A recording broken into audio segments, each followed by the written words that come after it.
ಮಾನ್ಯ ಅಧ್ಯಕ್ಷರೇ, ದಿನಾಂಕ 13/16/2026 10ನೇ ಪಟ್ಟಿಯಿಂದ ಸದನದಲ್ಲಿ ಲಿಖಿತ ಮೂಲಕ ಉತ್ತರಿಸುವ 230 ಪ್ರಶ್ನೆಗಳ ಪೈಕಿ 84 ಪ್ರಶ್ನೆಗಳ ಉತ್ತರಗಳನ್ನು ಸದನದಲ್ಲಿ ಮಂಡಿಸುತ್ತಿದ್ದೇನೆ. ಸ್ವಲ್ಪ ಇಂಪ್ರೂವ್ ಆಗಿದೆ. ಅಷ್ಟು ಇಂಪ್ರೂವ್ ಆಗಿದೆ ಸರ್. 50% ಇಲ್ಲ. ಆಯ್ತು, ಈಗ 4ನೇ ಸರಿ, ಇವತ್ತು 5ನೇ ಸರಿ ವಾರ್ನಿಂಗ್. ಆಯ್ತು, ಒಂದ್ ಸೆಕೆಂಡ್. 5th ಟೈಮ್ ಮಾಡ್ಬಿಡಿ, ಅದೊಂದು ರೆಕಾರ್ಡ್ ಆಗ್ಲಿ. ಸುರೇಶ್, ಒಂದ್ ಸೆಕೆಂಡ್.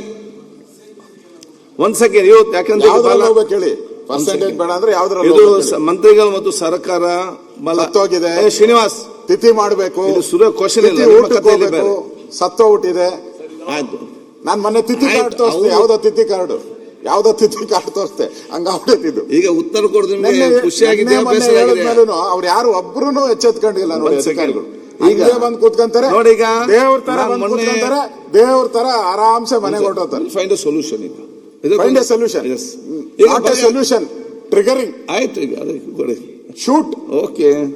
ಈಗ ನಾನು ಸರ್ಕಾರಕ್ಕೆ ಯಾಕೆಂತ ಹೇಳಿದ್ರೆ, ಮೋದಿ ಬಹಳ ಸ್ಪಷ್ಟವಾಗಿ ನಾವು ಮೊನ್ನೆ ಹೇಳಿದ್ದೇವೆ, ಈ ಸದನ ನಡೆಯುವುದು ಅದು ಮಂತ್ರಿಗಳಿಗಾಗಿ ಅಲ್ಲ, ಅದು ಶಾಸಕರಿಗೆ ಬೇಕಾಗಿ ನಡೆಸುವಂತ ಅಧಿವೇಶನ. ಯಾಕೆ ನೀವು ಮಂತ್ರಿಗೆ ಯಾವಾಗ ಬೇಕು ಚರ್ಚೆ ಮಾಡ್ತೀವಿ.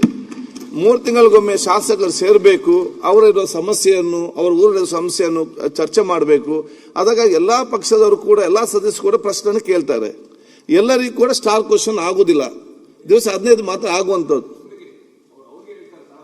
15 ಮಾತ್ರ ಆಗುವಂಥದ್ದು. ಉಳಿದಂತ ಪ್ರಶ್ನೆಗೆ ಆ ಸದಸ್ಯರಿಗೆ ಇವತ್ತು ಅವರು ನಿಯಮಾವಳಿ ಪ್ರಕಾರ ಕೇಳಿದಂತ ಪ್ರಶ್ನೆಗೆ ನಾವು ಇವತ್ತು ಸರ್ಕಾರ ಉತ್ತರ ಕೊಡದಿದ್ದಲ್ಲಿ ಮತ್ತೆ ನಾವು ಹೇಳ್ತೇವೆ, ನೀವು ಶಾಸಕರು ಬರೋದಿಲ್ಲ, ಯಾಕೆ ಬರಬೇಕು? ಯಾವ ರೀತಿ ಆಗ್ತದೆ? ಇವರು ಪ್ರಶ್ನೆ ಕೇಳಿದವ್ರಿಗೆ ಉತ್ತರ ಇಲ್ಲ. ಕಾಲಿಂಗ್ ಅಟೆನ್ಷನ್ ನಲ್ಲಿ 15ಕ್ಕಿಂತ ಜಾಸ್ತಿ ತಗೊಳ್ಬೇಡಿ. ಸರಿಯಾದ ಸಮಯಕ್ಕೆ ಕೋರಂ ಮಾಡಲಿಕ್ಕೆ ಮತ್ತೆ ಆ ಸಮಯದಲ್ಲಿ ಬರುವುದಿಲ್ಲ. ಅದಾದ್ರೆ ಯಾವ ರೀತಿ ಇವತ್ತು ಹೋಗುವಂಥದ್ದು? ಆದ್ರೆ ಮೊನ್ನೆ ಕೂಡ ಇದನ್ನು ನಾನು ಇವತ್ತು 2 ಸಲ ಬಹಳ ಗಂಭೀರತೆಯಿಂದ ಇರಬೇಕನ್ನು ನಾನು ಕೂಡ ಇದರ ಬಗ್ಗೆ ಚರ್ಚೆ ಮಾಡಿ ಸ್ಪಷ್ಟ ಆದೇಶ ಕೂಡ ಈ ಪೀಠದಿಂದ ಸತತವಾಗಿ 3 ಬಾರಿ ಇದನ್ನು ನಾನು 4 ಬಾರಿ, ಇವತ್ತು 5ನೇ. ಬೇಡ, ಅದೇ ಏನು ಸುಧಾರಣೆ ಇವತ್ತು ಕಾಣುವಂತ ಪರಿಸ್ಥಿತಿಯಲ್ಲಿ ನನಗೆ ಕಾಣುವುದಿಲ್ಲ. ಈ ರೀತಿ ಬಹುಶಃ ಇದು ಧೋರಣೆ ಆದರೆ ಬಹುಶಃ ಇವತ್ತು ಎಲ್ಲ ಸದಸ್ಯರು ಮೆಚ್ಚುವ ರೀತಿಯಲ್ಲಿ ಇದು ಸದನವನ್ನು ಹೇಗೆ ನಡೆಸುವಂಥದ್ದು?